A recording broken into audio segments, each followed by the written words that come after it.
Le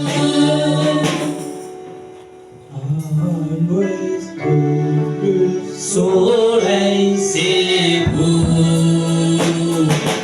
il arrive à la fin de sa cour, et je vois combien c'est temps est là. C'est le temps du coucher du soleil. Oui, c'est la fin. C'est la fin. Oh, c'est la fin. C'est la fin de la course. C'est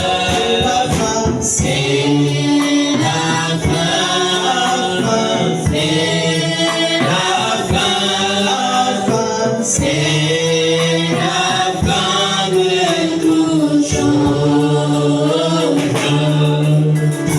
Délivrance.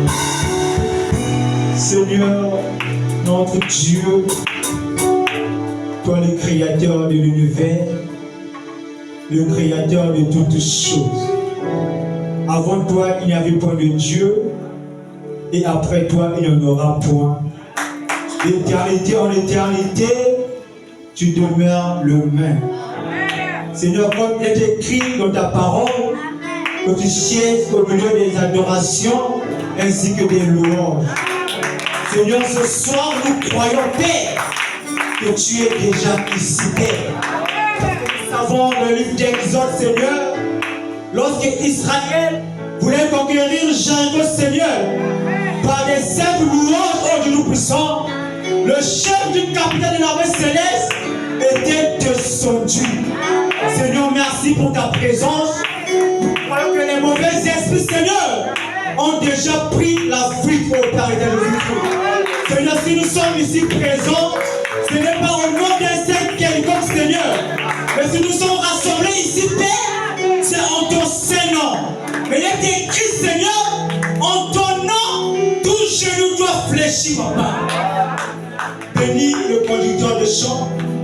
Bénis l'auditoire, Père éternel de Jésus, papa. Alors que nous voulons passer ce Dieu puissant au moment primordial qui est ta parole, ô Jésus. Seigneur, je suis qu'un homme, Père éternel. Je peux, tu nous as parlé un français Dieu puissant comme une personne qui a été à l'école de Jésus-Christ. Mais quand il est question de donner la vie, Seigneur, je serai incapable, ô Dieu puissant. Si c'est moi encore ce soir, Père, je veux encore emprunter mon corps, Dieu puissant, et donner la vie, Seigneur, à tes enfants, Dieu puissant, de papa. Merci pour toutes choses. Que le nom soit béni, que le nom soit élevé, que le nom soit exalté, que le nom soit acclamé, Père. Au règne sauveur, le nom du Tout-Puissant, le Seigneur, le Seigneur Tout-Puissant. Amen. Amen. Que Dieu vous bénisse. Amen. Que le nom de l'Éternel soit béni. Amen. Bon, vu que vous êtes déjà debout, donc, tous, on va ouvrir nos Bibles. Genèse 12. C'est ça, Genèse 12.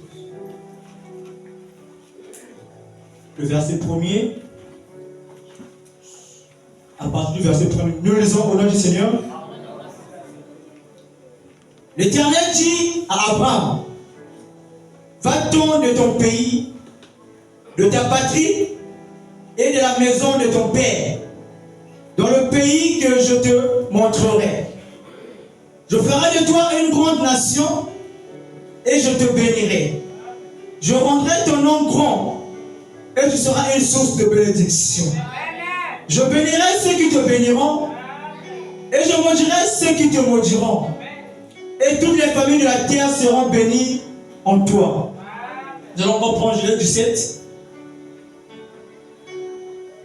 Le verset 7. J'établirai mon alliance entre moi et toi, et tes descendants après toi, selon leur génération.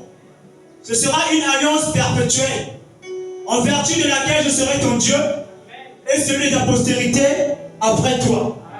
Nous prenons Genèse 18, le verset 1. L'Éternel lui apparut parmi les chiens de Mamré. Quand il était assis à l'entrée de sa tente pendant la chaleur du jour. Amen. Que Dieu bénisse la lecture de sa parole. Et vous prie de vous asseoir. Amen, amen. Que Dieu vous bénisse tous. Que Dieu vous bénisse tous. Je disais que Dieu vous bénisse tous. Amen, amen. Ici, je me sens chez moi. Amen, amen. Je me sens chez moi. Je pense que c'est David qui disait dans le psaume que je suis dans la joie quand on me dit allons dans la maison de l'Éternel. Amen. Des fois, on vous comprend. Enfin, tout au long de la journée, vous avez eu des labeurs à faire, des choses à faire. Parfois, on se sent fatigué. Amen. Mais la Bible nous dit que venez avant vous qui êtes fatigués et chargés, et je vous donnerai du repos. Amen, amen. Quand j'étais dans le bureau, je me suis senti à l'aise. Pour moi que Dieu bénisse beaucoup le frère Nedo pour les cantiques à l'ancienne mode qu'il a chanté. Amen. Moi j'aime ces vieux cantiques à l'ancienne mode. Cela fait transporter facilement la personne en esprit. Amen, amen. Pas du rock and roll là où il y a tellement du bruit. Parfois tu n'entends absolument rien. Mais lorsqu'on vous amène dans les beaux vieux cantiques de Sion, vous vous sentez dans la présence de Dieu. Amen, amen. C'est comme je pense le roi Saoul. Il avait un mauvais esprit qui le éloignait. Amen. Mais il y avait un petit David qui était un joueur de flûte. David, quand il jouait devant Saoul, la Bible dit que les mauvais esprits prenaient fuite dans le corps de Saoul. Et nous savons qu'une chanson inspirée fait descendre l'onction. Quand on a bien chanté, quand on a bien conduit le service des chants, parfois le prédicateur n'a plus besoin de prêcher la parole. Il va tout simplement dire que Dieu vous bénisse, on rentre à la maison. Parce que Dieu est déjà là. Amen, amen. Et ce soir, j'aimerais passer sur tout simplement un petit enseignement. Ça nous parle que je vais intituler le dernier signe avant la venue du Fils. Amen. Tous nous connaissons l'histoire. Nous lisons la Bible, tous nous connaissons l'histoire d'Abraham. Et le frère nous dit que l'histoire d'Abraham nous a servi d'exemple. Amen, amen. Mais la réalité, c'est aujourd'hui. C'est ce que nous vivons maintenant. C'est ça la réalité. Mais on ne peut pas parler de la réalité sans d'abord connaître l'histoire de ce qui a été au temps jadis. Amen, amen. Frère Branham nous dit que, en réalité, lui, il n'a pas dit d'être appelé prédicateur. Mais s'il prêche, c'est parce qu'il connaît les types. Si vous voulez connaître dans l'âge que nous vivons, lisez tout simplement les types. Vous allez connaître dans l'âge que nous vivons. Amen, amen. Et lorsque nous lisons l'histoire d'Abraham, c'est Abraham est le type du croyant du temps de la fin. Amen, amen.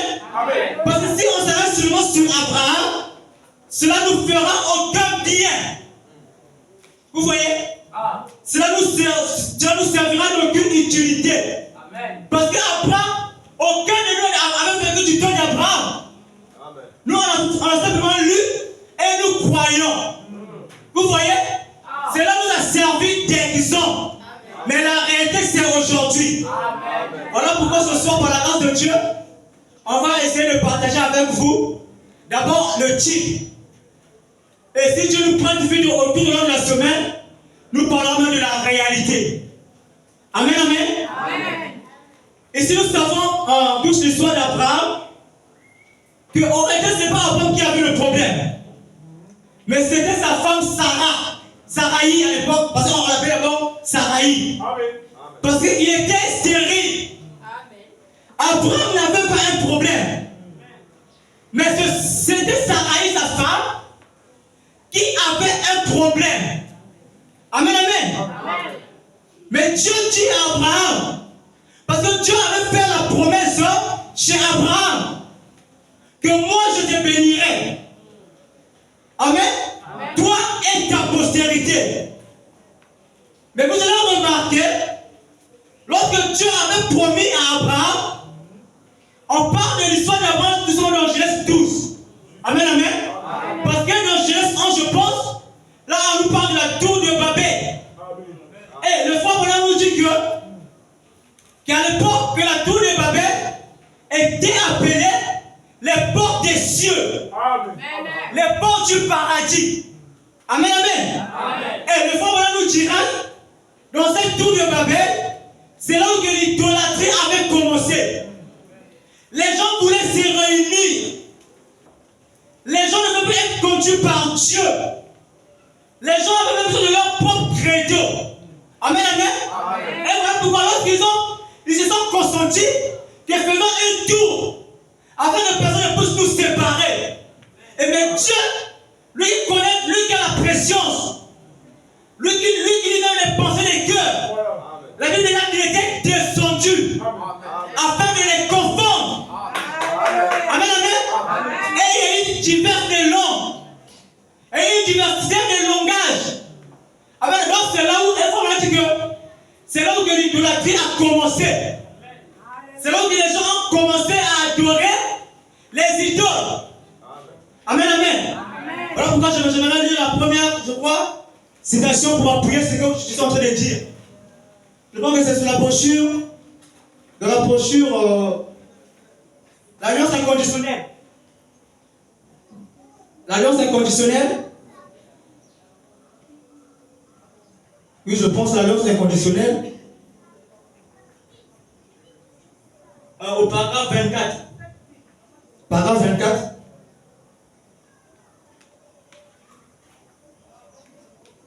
Le paragraphe 24. Maintenant, suivez attentivement. Puis immédiatement après la destruction du monde entier, il vient Dieu. Ces tribus ont commencé à se diviser. Et nous remarquons que la première fois que Babylone apparaît, elle apparaît dans Genèse, au commencement. Elle apparaît au milieu des Écritures, la Bible. Et elle apparaît là à la fin de la Bible, dans l'Apocalypse. La semence. Demain, Dieu voulant, j'aimerais parler là-dessus. Babylone commence autant que nous le sachions. La première fois que Babylone a été mentionnée, elle a été rattachée à l'idolâtrie. Amen, amen. La première fois qu'elle a été mentionnée, elle a été rattachée à l'idolâtrie. Et ensuite, comme nous le voyons, et le remarquons, elle a été attachée à l'idolâtrie. Et les tribus se rendaient dans cette ville. Premièrement, Babylone a été appelée, je pense, je peux mal interpréter ce terme. J'espère que je ne le ferai pas. Mais c'était soit les portes du paradis. Vous voyez? Les portes du paradis. Soit les portes du ciel. La première interprétation de Babylone, ensuite, elle a été appelée confusion. Et c'est Nimrod qui a établi Babylone. Il était un descendant de Cham. Et c'est là que l'idolâtrie a commencé. Amen, amen. Donc nous voyons par là que pour la première fois que Babylone a été instaurée, c'est là que l'idolâtrie a commencé. Donc l'idolâtrie n'a pas commencé aujourd'hui. Amen, amen. Donc depuis la Genèse, l'idolâtrie était déjà là. Amen. Amen. Les gens ne voulaient plus que Dieu puisse, amen, être leur chef. Mais ils voulaient être conduits par leur propre credo, leur propre pensée. Et il faut vraiment dire que le père d'Abraham était aussi dans Babylone. Voilà. Amen. Qui était autrefois appelé la tour de Babel. Le père d'Abraham était là. Et quand nous lisons dans Genèse 12, c'est là qu'on parle de l'histoire d'Abraham. Amen, amen. Voilà pourquoi on ne fait pas des efforts chrétiens. Mais cela est le choix de Dieu. Les appels de Dieu sont surnaturels. Aucun de nous dira que moi j'ai fourni mes propres efforts pour croire ce message. Non. Beaucoup ont été des incrédules. Beaucoup sont arrivés à même blasphémer, parler en mal du message. Mais Dieu, par son amour, il t'a appelé. Il a voulu te faire sortir de Babylone. Amen, amen. Abraham n'avait aucun effort à fournir. Peut-être qu'il était un idolâtre. Parce qu'il vivait dans la maison de son père. Son père était un idolâtre. Nous remarquons par là que Abraham aussi était idolâtre. Mais un jour, Dieu dans sa souveraineté, il a appelé Abraham. Sors de ton pays et je te bénirai. Sors de ta patrie et je te bénirai. Toi et aussi ta descendance. Mais c'est quoi la patrie? Aujourd'hui, beaucoup de gens pensent que la patrie c'est un pays. Mais essaie de montrer un peu plus haut. Parce que nous sommes des aigles. La patrie c'est le péché. La patrie ce sont les coutumes. Parfois tu viens à l'église, mais tu as un truc qu'on t'avait donné chez ta famille. Mais ce soir Dieu te dit, sors de ta patrie et je te bénirai. Tu t'es dit, Seigneur, pourquoi moi je veux pas la bénédiction? Mais tu es encore dans la patrie. Sors de ta patrie et moi je te bénirai. Amen, amen. Et le problème du nom de Dieu, tu avant de sortir, en réalité, avant de sortir de ses sens. Parce que Dieu, lorsque Dieu Dieu n'en raisonne pas. Amen. Lorsque Dieu t'appelle, on ne raisonne pas. Mais Seigneur, toi tu m'appelles. Que vas-tu me donner en retour? C'est un Dieu, on ne raisonne pas. Mais avant, avec Dieu qui t'appelle, on croit tout simplement. Comme Marie avait dit, je suis la servante du Seigneur. Qu'il me soit fait selon ta volonté. Amen, amen. Nous voulons ces gens de croyants qui n'ont pas besoin de réfléchir. Seigneur, mais moi je vais manger quoi? Cela m'importe peu. Tu m'as dit de sortir. Moi je vais te suivre. Abraham n'avait même pas raisonné. Dieu ne lui a pas dit l'endroit où il devait l'emmener. Mais Dieu nous a dit, Abraham, sort. Et le reste, moi, je ferai. Vous voyez? Mais pourtant, il y avait beaucoup de gens. Il y avait beaucoup de gens. Pourquoi seulement Abraham? Il y avait beaucoup de gens. Mais pourquoi seulement toi? Là où les gens disent que le message c'est du n'importe quoi. Mais c'est là où toi, tu vois Dieu. Pourquoi seulement toi? Tu es un élu de Dieu. Dès avant la fondation du monde, Dieu t'avait connu. Amen, amen. C'est juste qu'étant dans ce monde, tu n'arrives plus à reconnaître tes origines. Mais ce soir, je viens jouer la trompette. Je viens sonner la trompette pour te dire ce soir que tes origines, ce sont les origines du ciel. La terre n'est pas ta patrie. Tu es un fils de Dieu. Tu es une fille de Dieu. Amen, amen. Après, était là. Seigneur, je ferai quoi? Abraham sort tout simplement. Et je pense que c'est Jésus qui disait que nul ne peut venir à moi si le Père ne l'a tué premièrement. Lorsqu'Adam était perdu, Adam était allé chercher Dieu. Il avait commencé à fuir. Parce qu'un pécheur ne peut pas demeurer dans la présence de Dieu. Amen, amen. Adam commençait à fuir parce qu'il a écouté la voix de Dieu. Mais Dieu dans son grand amour. Parce que lorsque Dieu te sort aujourd'hui, il ne veut déjà te parler encore demain. Si tu as donné le Saint-Esprit aujourd'hui, c'est pour l'éternité. Amen, amen. Adam a fui, mais Dieu est parti le chercher. Voilà pourquoi Paul va dire au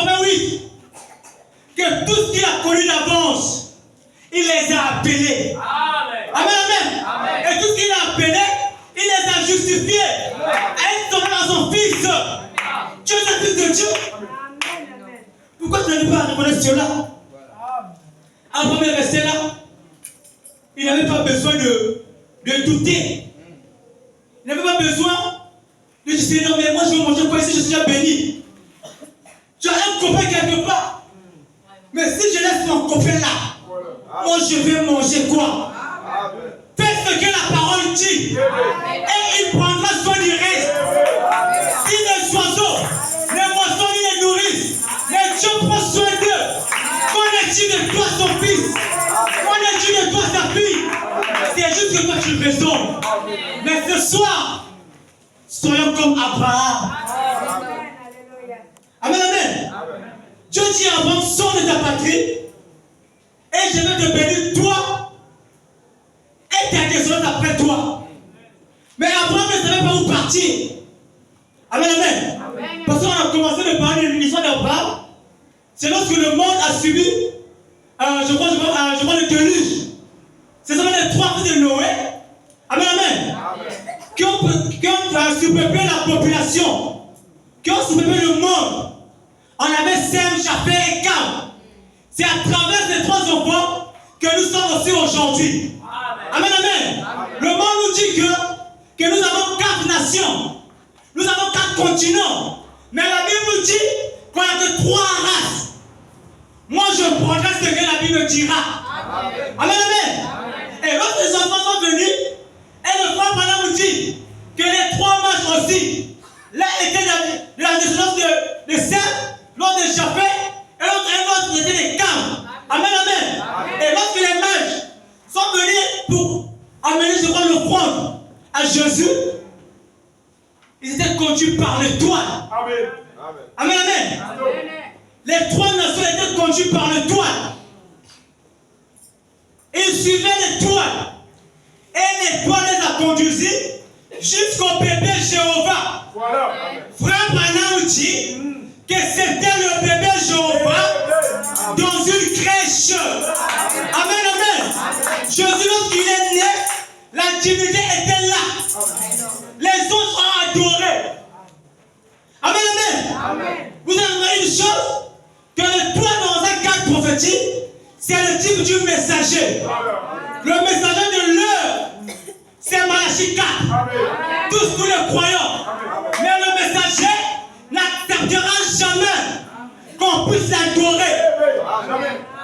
L'étoile va à gauche, moi aussi je vais à gauche. L'étoile va à droite, moi aussi je vais à droite. L'étoile me dit que les copines ne sont pas bien, j'ai dit Amen. Mais on n'adore pas l'étoile.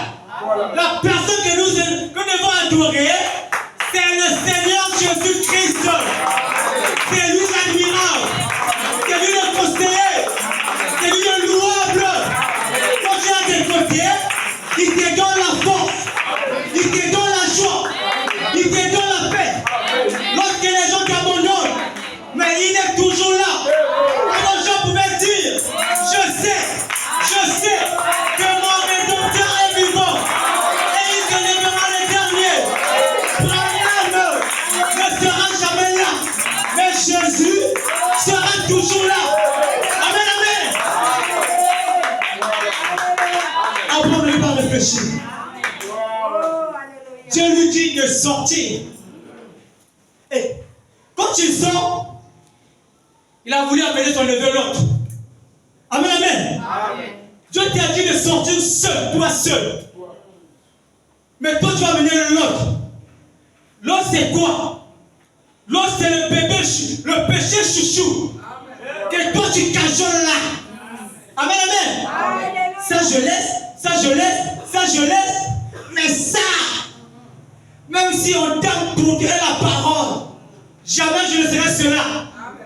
Frères et sœurs, même si tu as un casque là, mais quand la parole est sonnée, ce casque va se briser. Amen. Lorsqu'Abraham a amené l'autre, c'est ça qui a causé les honneurs chez Abraham. Le même peut-être du cachot là, c'est ça qui va te causer les ennuis. Amen, amen. Maman vous dit, qu'on ne sonne pas. Amen, amen. C'est qui l'incrédule? C'est celui qui ne croit pas toute la parole. Amen, amen. Nous devons croire toute la parole. Même si ça fait mal, nous devons croire cela. Plus c'est fort, plus ça fait du bien. Plus c'est fort, plus ça nous guérit. Plus c'est fort, face aux épreuves, tu sortiras vainqueur. Oh non, mais c'est juste mon neveu. Moi, les soumis. Dieu les donne, même les bébés amalecites. Vous devez tuer. Ils finiront par grandir. Amen.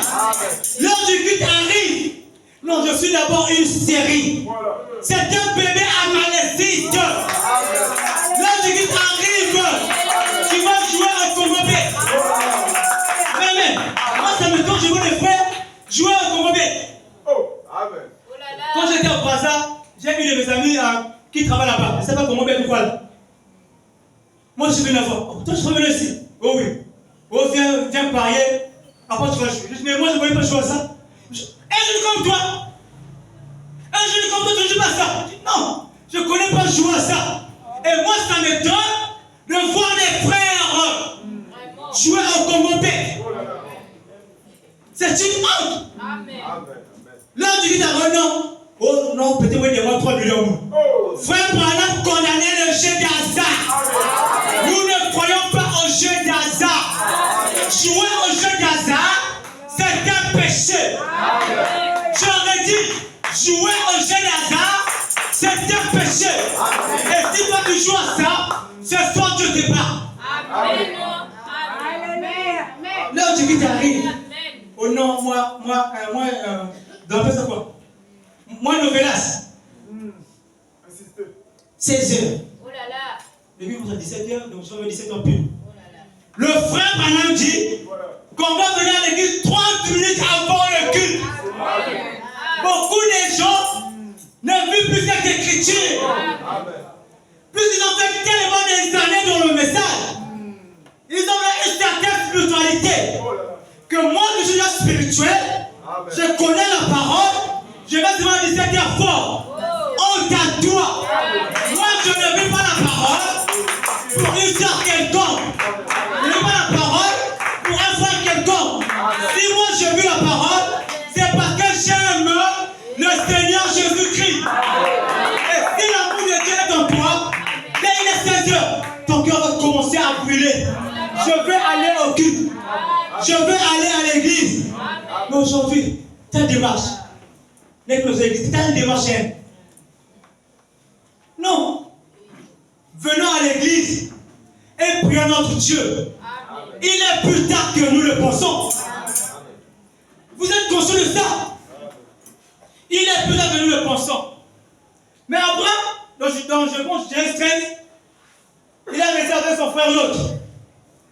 Avant tout marcher, il causait. Amen, amen. Si vous voyez un chrétien, tout le temps il est entouré des gens mondains. Vérifiez bien sa vie. Tu es tout le temps là. Tu es tout le temps là. Tu es tout le temps là. Tout le temps là. Mais quand on commence à parler de toi, c'est là que tu manifestes dans tes couleurs. Mais comment tu fais cela? On ne parle pas. Avant tout marchait. Tout marchait. Mais un jour, le fait qu'il était le choix de Dieu, un jour, il a eu des ennuis avec l'autre. Parce que Dieu est le premier ségrationniste. Dieu est le premier séparateur. Dieu n'aime pas voir les croyants avec la mondialité. Frère, pendant que nous comment puis-je vaincre? Que le péché de l'âge, c'est la mondialité. Et dans nos églises, beaucoup de gens sont devenus mondains. Quand on parle des mystères, ils sont éligibles.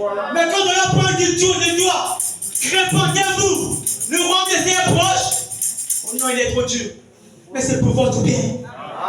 C'est pour notre bien. Abraham a eu des ennuis. Dieu demande une séparation totale avec le péché. Si tu n'arrives pas encore maintenant, prie toujours là. Amen. Seigneur, j'ai un péché que je n'arrive pas à laisser. Brise-moi ça. Amen. Délivre-moi de ce péché. Je veux qu'il se sépare de moi. Parce que le Saint-Esprit ne habite jamais dans un cœur là où il y a le péché, là où il y a la moralité. Il ne peut jamais descendre. Amen, amen. Après, on va dire, bon, l'autre, on doit se séparer. Toute séparation a toujours été difficile. Il faut se séparer du péché. C'est difficile. Tu as un copain qui te paye la maison. La parole de Dieu se sépare toi de lui. C'est difficile. Amen, amen. Tu as des copines. Sépare-toi d'elle. C'est difficile. Amen, amen. Qui t'a dit que c'est facile? Vivre aussi la parole, c'est pas facile. Vivre la parole, c'est difficile. Plus ça fait du mal, plus tu es délivré. Qui vous a dit qu'Abraham n'aimait pas l'autre? Il aimait l'autre. Mais la bénédiction ou la promesse n'était pas chez l'autre. Lorsque Dieu avait dit à Abraham de sortir, l'autre n'était pas là. Amen, amen. Et lorsque l'autre, il a tourné ses regards, il a vu dans une plaine Sodome et Gomorrhe. Ça priait. Hein, il y avait la lumière, il y avait l'abondance. L'autre dit, j'ai Abraham, moi je veux partir du côté de Sodome. Amen, amen. Et le frère lui dit que le péché brille. Hein, le péché est beau. Le péché attire. Le péché c'est sucré. Mais quand tu fais, après, mais tu as déjà fait. Et c'est ce que l'autre avait fait. L'autre s'est séparé d'Abraham. Amen, amen. La Bible dit que la promesse était réservée à Abraham et à sa postérité. Mais Sarah avait un problème. Et non Abraham. Parce que vous avez remarqué, avant même qu'Isaac puisse venir, Abraham avait déjà des postérités. Il avait Ismaël. Abraham avait déjà des postérités. Même après la mort de Sarah, Abraham a eu encore d'autres postérités. Mais la Bible parlait de quelle postérité? Amen, amen. Lisons le fort Branham. Lisons la brochure. Je pense qu'on va gérer. Première partie du 2 avril 64, au paragraphe 15. On va voir c'est quoi la postérité que Dieu parlait vraiment. Nous savons que la promesse a été donnée à Abraham et à sa postérité après lui. Et il nous faut être en Abraham pour pouvoir être héritier avec lui par la promesse. Or, Abraham a eu une postérité. Et la postérité, évidemment, c'était, il a eu beaucoup de postérité. Vous voyez? Il a eu beaucoup de postérité. Mais il a eu une seule postérité à qui s'adressait la promesse. Il a eu Ismaël. Et puis, après la mort de Sarah, il a épousé une autre femme. Et il a eu 7 fils. Sans compter les fils et tout cela sont la postérité d'Abraham. Mais là, sont les postérités d'Abraham. Mais la postérité, c'est celle qui a reçu la promesse. Et la postérité, en fait, c'est la foi d'Abraham qui avait dans la parole promise de Dieu. Amen, amen. En réalité, la postérité ici, c'est la foi d'Abraham qui avait en la parole de Dieu. Amen, amen. Nous sommes la postérité d'Abraham, non pas par la chair, mais spirituellement. Cette postérité nous concerne. Alors comment devenons-nous cette postérité? C'est au travers de Christ. Amen, amen. On peut appuyer sur Galates 3, le verset 7 et 9. là où on parle de la postérité en Christ, que nous sommes cette postérité. Abraham, malgré des problèmes qui ont survécu, il n'a pas abandonné la foi.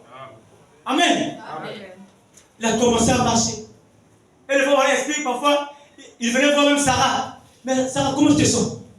Mais je sens aucun changement, Abraham. Gloire à Dieu, ça va aller. Parfois, il partait m'acheter des layettes. Mais il n'y avait pas de signe. Mais quel est ce genre de foi? Une personne âgée mais qui croit à la promesse de Dieu. Habakkuk dit, même si elle tarde, attends-la, elle finira par s'accomplir. Abraham a dit, s'il y a une chose que Dieu ne fera jamais, c'est mentir et faillir. Abraham a cru en Dieu. Et donc, Genèse 14, il a écouté que son frère Lot a été emprisonné. Amen, amen. Maintenant qu'ils ont eu des problèmes, maintenant qu'ils ont vu que son frère Lot a été emprisonné, automatiquement, Abraham se sentait plus à l'aise. Il voulait aller défendre la cause de son frère Lot. Amen, amen. Si nous sommes devenus chrétiens, c'est pour se soutenir les uns aux autres. C'est pour se soutenir les uns des autres. Mais aujourd'hui, lorsqu'il y a un frère dans le problème, c'est la moquerie. Nous, un boaka. Il croyait qu'il était spirituel. On laissait dire un boaka. Abraham a eu des problèmes avec son neveu Lot. Mais c'est mon frère. C'est mon frère. Je ne le laisserai pas. Tu vas être un homme de miséricorde pour ton frère. Mais aujourd'hui, nous devenons des hommes de malédiction, des hommes de ténèbres. La vie chrétienne est remplie des hauts et des bas. Aucune personne ne dira que depuis qu'il a cru, qu'il a jamais péché. Tous les jours, nous commettons. On se répand aussi tous les jours. C'est vrai que je tombe avec les sœurs. Mais il y a un péché en toi que toi tu connais. Que toi tu connais là. Amen, amen. Les péchés qui sur le corps, on ne les voit pas. Mais l'étonnant, est-ce qu'on peut voir la haine? On ne verra jamais cela. Devant le frère. Amen, amen. Mais quand je tourne le dos, la haine me sera le servina. Amen, amen. Mais c'est un péché, non? Mais est-ce que tu t'es reproché de cela? Non. Mais avant que c'est mon frère. Les filles chrétiennes étaient entrées à Abraham. C'est mon frère. J'irai combattre pour lui. Elle paraît tomber, oui. Il est tombé. C'est mon frère. J'irai le chercher. Amen, amen. Lorsque Adam est tombé, Dieu est parti chercher Adam. Tu n'es pas la sémence du serpent. Tu es la sémence de la femme. Et quand la sémence de la femme, quand tu tombes, je crois à ta place, tu finiras toujours par te relever. Mon frère, tu es tombé, avance. Continue la marche. Abraham est parti combattre pour son frère Lot. Et la Bible nous dira qu'il est sorti vainqueur. Amen, amen. Vous voyez, ils ont eu des ennuis. Ils peuvent combattre pour lui, pour le délivrer. Mais nous, qui pourrait le faire? Ah, moi je viens défendre mon maman. Ah, ma mère, vous dites à mon lien. Le jour qu'il aura un problème, je ne peux plus l'aider. Quand j'avais un problème, il y avait un frère avait un problème là. Il avait l'argent pour m'aider. Mais il ne l'avait pas fait. Mais mon jour à mon nom, il n'a rien pu s'arrêter. Et jour à mon bizarre. Quand il arrive là, oh mes frères, ce n'est pas l'esprit chrétien. La Bible, Pierre était venu voir Jésus. Mais combien de fois je parler à mon frère pour la même faute? Ce sont 17 fois, 7 fois. Pour le même jour, hein? Pas le même jour. Calcule, plus de 404 fois.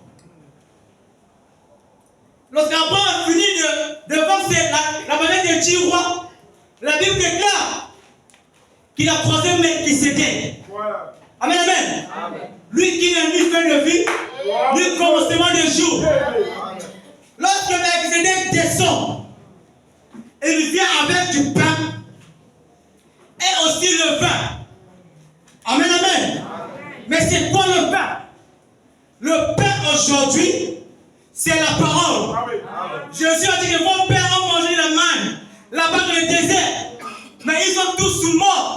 Mais je suis le pain qui est descendu du ciel. Et celui qui mangera de moi ne mourra jamais. Amen, amen. Et c'est quoi le vin? On peut voir dans le naturel. Lorsqu'une personne prend de l'alcool, la personne devient sourde. Parfois il était timide, mais quand il prend l'angle, il commence à parler de n'importe quoi. Il devient si courageux. Le vin c'est quoi? C'est la révélation. Le vin c'est quoi? Ça stimule. Voilà pourquoi aujourd'hui, lorsque vous parlez de cette tonnerre, vous vous sentez bien. Lorsque vous parlez de cette chose, vous vous sentez bien. Parce que c'est ça la révélation. Ça vous stimule. Mais cela n'amène pas au ciel. Si tu mets une mauvaise vie, tu peux écouter les tonnerres. Tu peux écouter le 7e psaume. Si tu mènes une mauvaise vie, c'est pas pour toi. Je préférerais vivre la parole et ne pas écouter les 7 psaumes. Amen, amen. Ne soyez pas des religieux, mais soyez des chrétiens. Venez juste à Christ. N'arrêtez pas seulement à l'église. Parce que dans l'église, on a 3 sortes de croyants. Tous nous n'iront pas au ciel, non. Mais quand je prêche, c'est parce que tous on ira au ciel. Chacun sait son état d'âme. Chacun sait si où il ira ou pas. Tous on le sait. Tu peux me mentir, oui. Tu peux mentir le pasteur, oui. Mais je ne peux jamais te mentir toi-même. Abraham a vaincu. Il a même fait la dîme. Mais il avait un problème. Vous avez même dans Genèse 15, Dieu lui a parlé dans une vision. Abraham, sa foi commençait à balloter. Mais Seigneur, toi tu m'as dit que la promesse, mais je ne vois plus ça. Peut-être que c'est Élisée de Damas. Amen, amen. Je dis non. Je te donnerai un fils. Dieu était descendu pour confirmer la promesse d'Abraham. Amen, amen. Et Dieu lui dit, prends juste de 3 ans, un bélier de 3 ans, et une chèvre de 3 ans aussi. Une tourterelle et une colombe. Donne-moi en sacrifice. C'était dans la vision. Lorsqu'Abraham a fait le sacrifice, le frère Branham nous dira que c'était la mort. Amen, amen. Que c'était la mort. Là où tout le monde devait passer. Parce qu'Abraham, lorsqu'il a fait le sacrifice, la Bible déclare qu'il y avait une forte obscurité. Et Abraham est entré dans un profond sommeil. Et toute personne devait passer par là. Il faut dire que c'était la mort. Et il n'y avait plus d'espoir. Je vais le lire. Reprenons la brochure. Jéhovah Jireh, je pense. Jéhovah Jireh, paragraphe 96.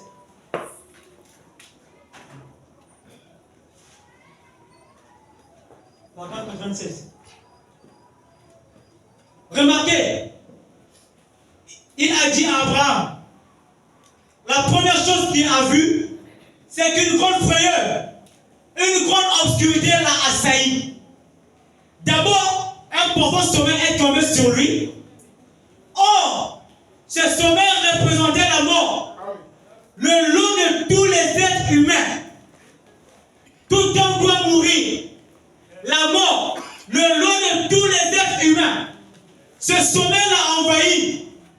Et avant cela est venue une grande frayeur des ténèbres. Ensuite est venue une fournaise ardente. Ensuite, une petite lumière qui brûlait est passée entre l'alliance. Elle est passée entre les sacrifices, les a partagés. Or ça, qu'est-ce que ça signifie?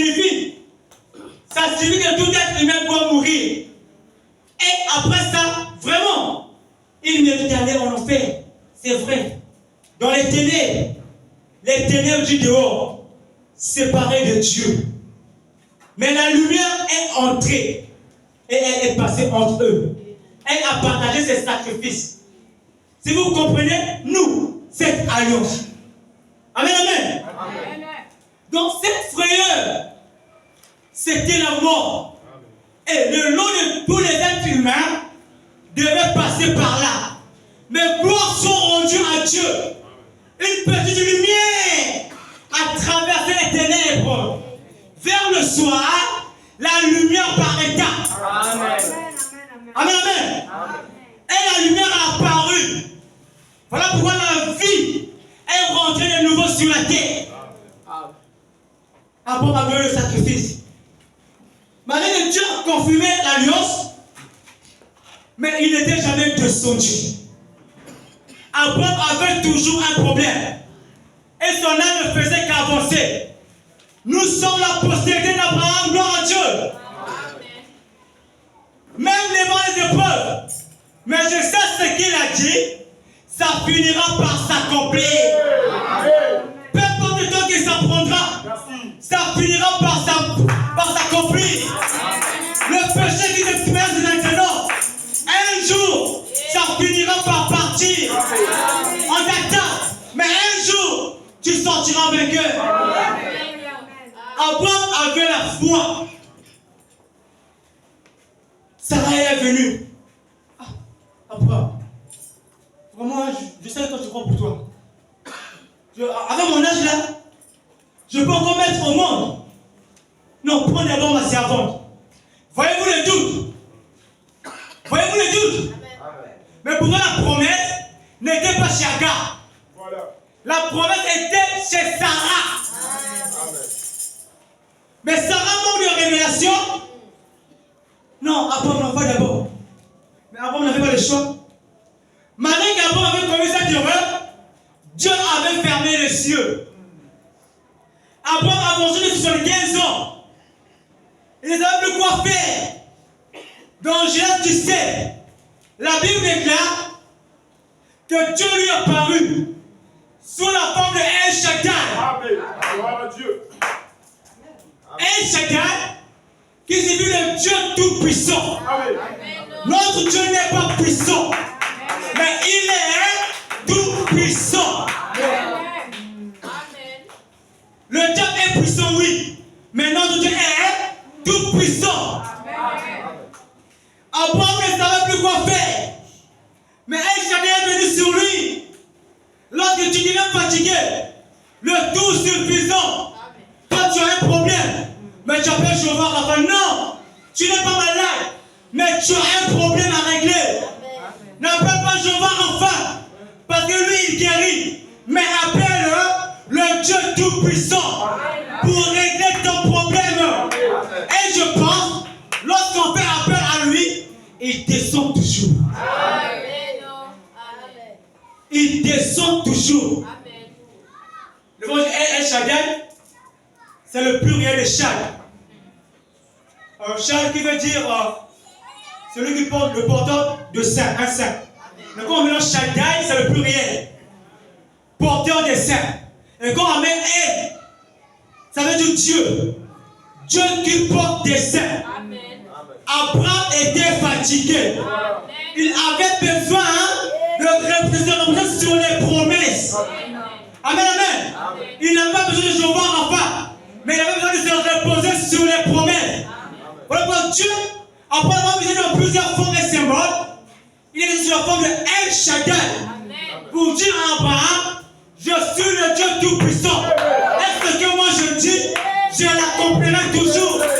Nous les hommes en promesse, parfois on n'a pas accompli cela. Mais lui, quand il promet, il accomplit toujours cela. Abraham a cru Dieu. Et le frère Madame dira qu'une partie du nom de Dieu, il a donné chez Abraham. Lisons cela. Mais il y a des gens peut-être qui ne croient pas. On va lire cela. Je crois dans. S'il vous plaît. Abraham restauré. Oui, je pense. Abraham restauré. paragraphe 26. Bon, on peut d'abord commencer par le paragraphe 24. Maintenant, votre récit, Abraham, nous l'avions laissé hier soir après qu'il eut connu descends, frère. Descends encore.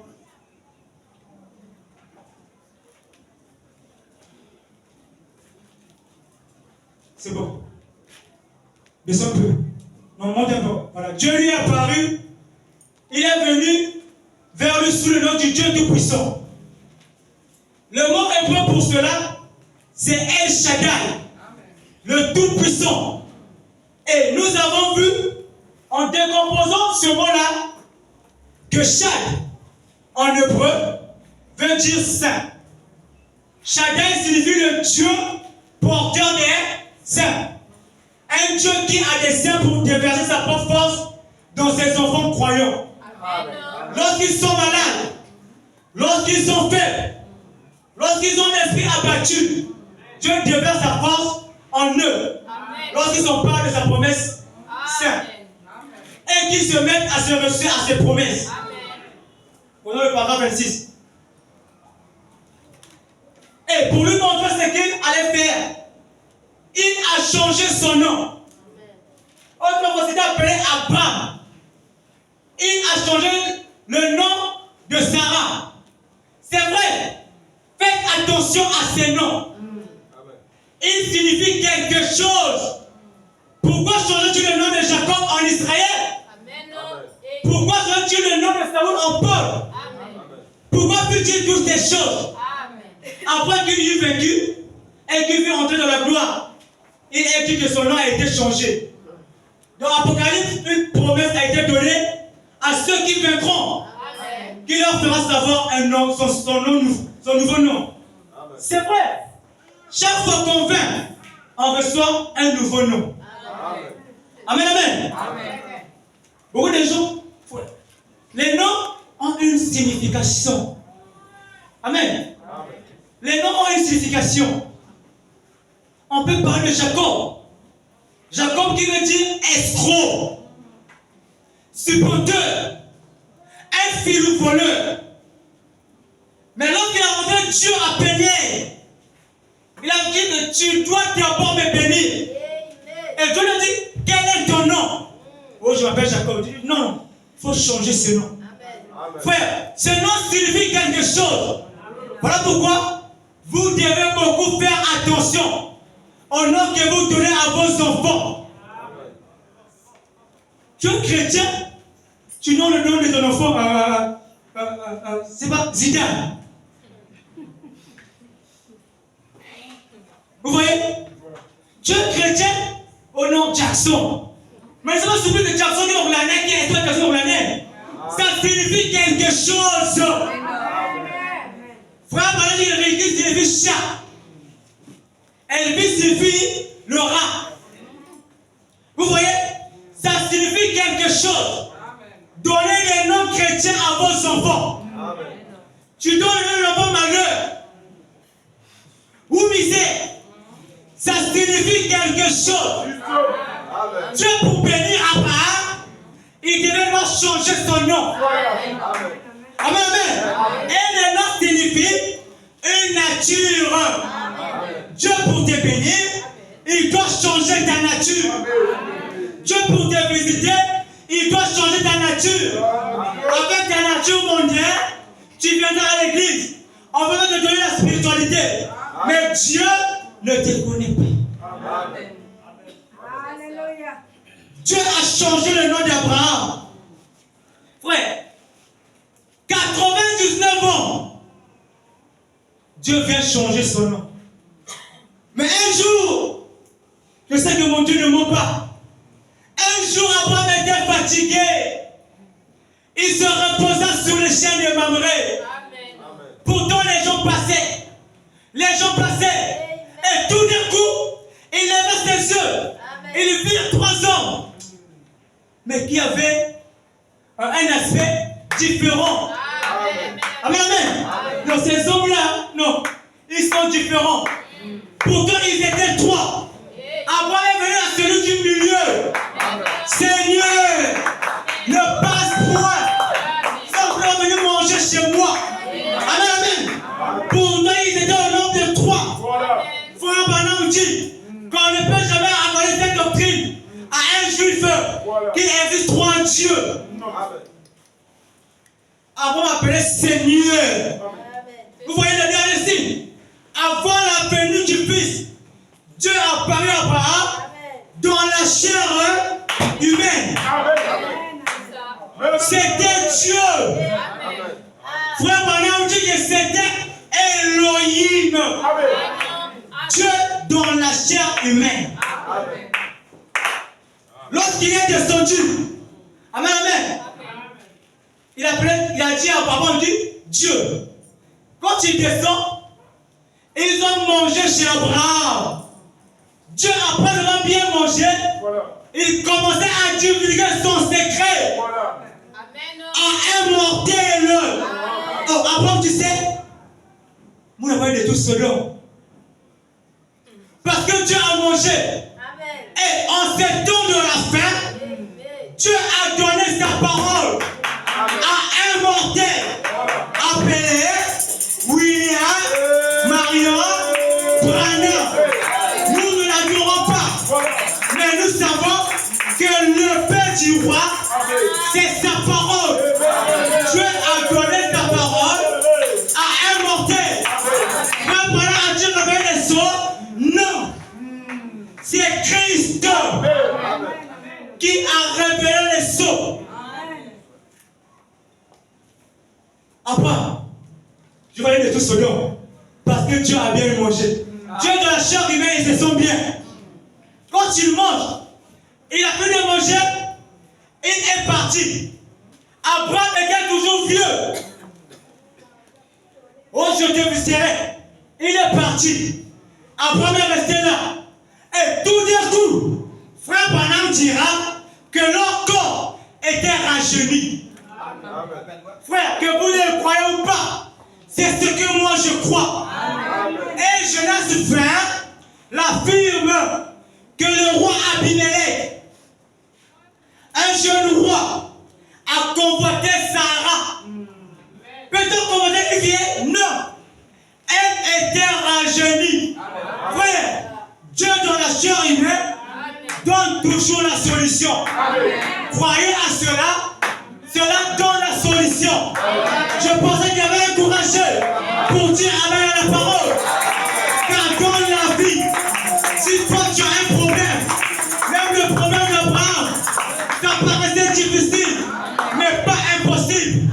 Dieu dans la chair humaine a créé l'impossible. Amen, amen. On t'a dit que tu ne mettras pas au monde, mais dis à ta famille, j'ai cru. Dieu dans la chair humaine. Et je crois que j'ai la vie. On t'a dit que je ne sortirai pas de la maison familière. Dis à tes parents que moi j'ai cru. Dieu dans la chair humaine. Peu importe, je vais sortir. On t'a dit que tu ne vas jamais travailler. Répondez, moi j'ai cru. Dieu dans la chair humaine. Et moi je vais travailler. On t'a dit que toi, tu ne mettras jamais au monde. Oh, gloire à Dieu. Est-ce que ta foi est pour celle de Sarah? Dieu m'a dit que je mettrai au monde. La Bible est remplie de promesses. Le fort, gloire à Dieu. Frère Branham dit que le diable est un aventurier. Le diable est un aventurier. Mon frère avance. Sarah a pris Dieu au mot. Il est descendu dans la chair humaine. Vous voyez? Ça, c'est seulement le titre.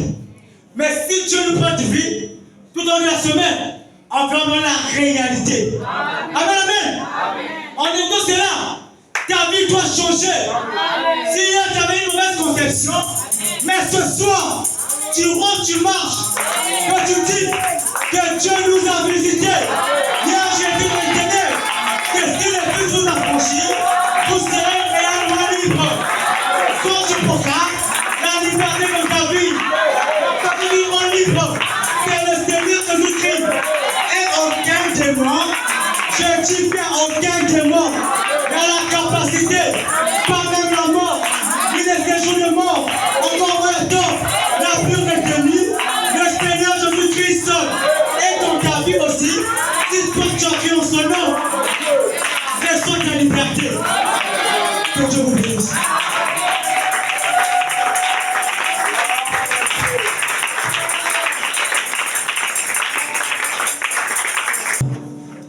chrétien, je croyais être. Un chrétien, je croyais être, mais j'ignorais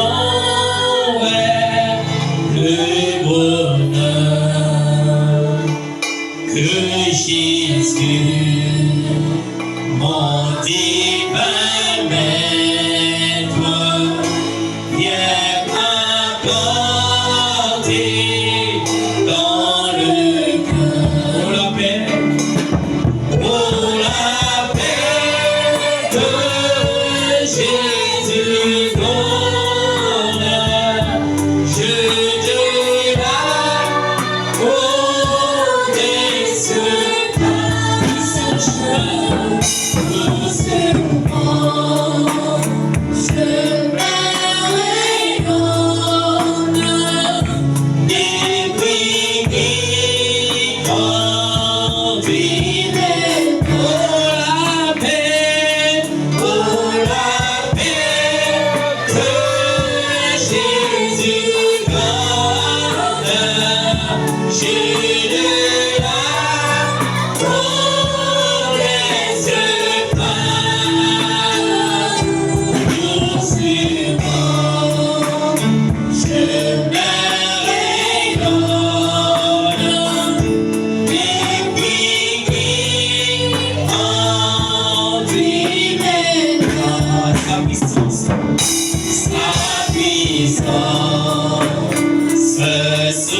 son chemin,